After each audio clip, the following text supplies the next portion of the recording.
In Iran in 1979, there was a far left Iranians who wanted to bring down the Shah and wanted to tear everything down.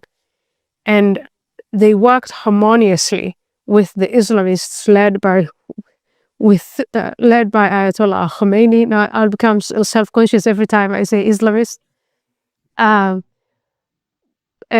Khomeini and his people, when they won and they assumed the power, they killed, they exiled, they imprisoned, and they suppressed the rainbow. That was the end of their story.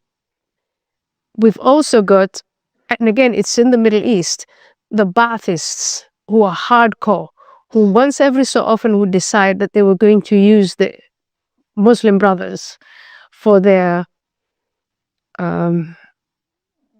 political ends.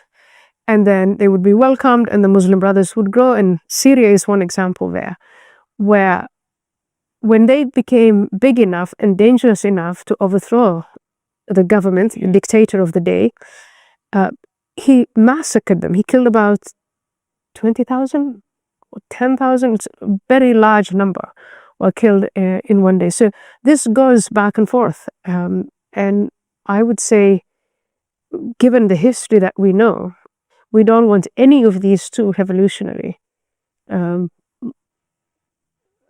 movements to develop enough to A, destroy our structures, and B, and which is really, for me, the more important matter, is for them to capture the hearts and the minds of the youth, which they have done to a great extent here.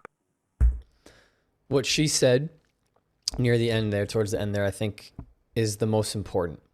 And I've alluded to this before. If Israel was wiped off the map tomorrow, what exactly would happen between all of these Islamist groups tomorrow? I'll wait. I'll wait.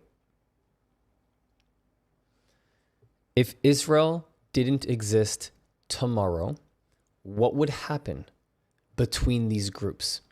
Between Hezbollah and the Houthis and Hamas and militia groups in Iraq and the IRG, what would happen in Egypt?